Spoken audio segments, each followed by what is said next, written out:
നമ്മളിന്ന് പോണത് പാലക്കാട് പുതുക്കോട് അമ്പലത്തിലെ വർഷത്തിൽ 10 ദിവസം നീണ്ടു നിൽക്കുന്ന ഒരു പരിപാടിക്കാണ് പോണത്.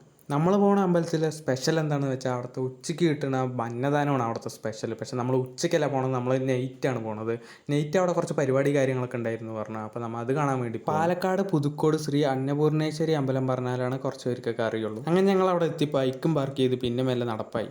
ഈ പരിപാടിക്ക് പാലക്കാടുള്ള ഒട്ടുമിക്ക സ്ഥലത്തു നിന്ന് ആൾക്കാർ വരാറുണ്ട്. അത് കാരണം നല്ല തിരക്കുണ്ടായിരുന്നു പോകുമ്പോൾ തന്നെ. ഇന്നൊരു വർക്കിംഗ് ഡേ ആണ്. വർക്കിംഗ് ഡേ ആയ കാരണം എല്ലാവരും പണിയും കഴിഞ്ഞ് നേരെ ഇങ്ങോട്ടേക്ക് വന്നിട്ടുണ്ടാവുക. അല്ലാണ്ട് ഇത്ര തിരക്ക് വരാൻ ഒരു വഴി ഉണ്ടായി. അങ്ങനെ ഞങ്ങളവിടെ എത്തിയിട്ട് നോക്കിയത് പന്തലുക. എന്താ പന്തൽ, 2 പന്തലുണ്ടായാലും ഒരു പന്തലാണ് നിങ്ങൾ കണ്ടുകൊണ്ടിരിക്കുന്നത്. അങ്ങനെ അവിടെ കുറച്ച് നേരം ഞങ്ങൾ നിന്ന് പന്തലൊക്കെ കണ്ട് പിന്നെ തിരക്കിൻ്റെ ഇടയിൽ ഒരു സെൽഫി. സത്യത്തിൽ പറഞ്ഞാൽ ഫുള്ളൊരു വേല വൈബായിരുന്നു അവിടെ. പന്തലൊക്കെ നല്ല ചുമപ്പും നീലയും മഞ്ഞയും എന്തൊക്കെയാ കളറ്, എല്ലാ കളറും. ഞങ്ങൾ ഈ നടന്നുകൊണ്ടിരിക്കുന്ന ഏരിയ ഫുള്ള് ബ്രാഹ്മൺസിൻ്റെ ഏരിയ ആയിരുന്നു. അത് കാരണം ആ തരത്തിലുള്ള വീടുകളും കാണാൻ നല്ലൊരു ഭംഗിയുള്ളൊരു കാഴ്ച തന്നെയായിരുന്നു അത്. ഇതാണ് അമ്പലം, ഇതാണ് പുതുക്കോട് അന്നപൂർണേശ്വരി അമ്പലം. അമ്പലത്തിൻ്റെ മുന്നിൽ അത്യാവശ്യം നല്ല തിരക്കുണ്ടായിരുന്നു. കാരണം ഉള്ളിൽ ഭയങ്കര തിരക്കായ കാരണം ആൾക്കാരെല്ലാം പുറത്ത് നിന്ന് തൊഴുതായിരുന്നു. അപ്പോൾ അവരുടെ കൂട്ടത്തിൽ തന്നെ നമ്മളും തൊഴുതി. ഇതാണ് ഇവിടുത്തെ 2ാമത്തെ പന്തൽ. പിന്നെ നമ്മൾ പോയത് കൊട്ടിൻ്റെ അടുത്തേക്കാണ്. കൊട്ടും അവിടെ ഒരു 5 ആനയുണ്ടായിരുന്നു. അവിടെയാണ് അത്യാവശ്യം കുറച്ച് തിരക്കുണ്ടായിരുന്നു.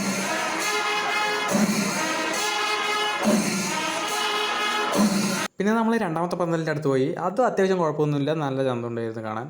പിന്നെ ഞങ്ങൾ കുറച്ച് എരിവുള്ള കടലയൊക്കെ കഴിക്കുമ്പോഴാണ് അറിഞ്ഞ് ഞങ്ങളുടെ ഫ്രണ്ടിലായിട്ട് തന്നെ ഇപ്പോൾ പടക്കം പൊട്ടുന്നു.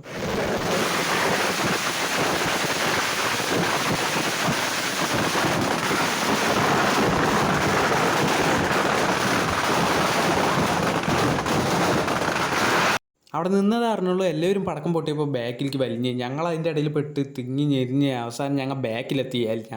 ഞങ്ങളുടെ കൂടെ നിന്ന് എല്ലാവരും തന്നെ ബാക്കിലെത്തി. സംഭവം അവിടെ നല്ല മഴ തുടങ്ങിയിട്ടുണ്ടായിരുന്നു. അത് കാരണം മഴയായ കാരണം അവർ വേഗം തന്നെ പൊട്ടിച്ചു. ഞങ്ങളാണെങ്കിൽ മഴയത്ത് കുടയെടുത്തില്ല. അവിടെ മഴയും നനഞ്ഞിട്ട് പടക്കവും കണ്ട് ആഹാ എന്താ സുഖം. അങ്ങനെ പടക്കമൊക്കെ പൊട്ടി തീർന്നപ്പോൾ ഫുള്ള് പുക മാത്രമല്ല, പടക്കം അടുത്തുനിന്ന് പൊട്ടിയ കാരണം പടക്കത്തിൻ്റെ ഉള്ളിലുണ്ടായിരുന്ന പേപ്പറെല്ലാം ഞങ്ങളുടെ തലയിൽ വീണു.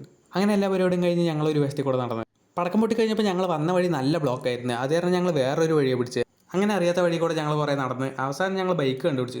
ഇനിയിപ്പോൾ വേറെ പ്രത്യേകിച്ച് പരിപാടിയൊന്നുമില്ല. ബൈക്ക് എടുത്ത് നേരെ വീട്ടിൽ പോയി കിടന്നുറങ്ങുക. അങ്ങനെ വീടെത്തി ഒരു കൊണാഫറ്റ് അടിച്ച് കിടന്നുറങ്ങി.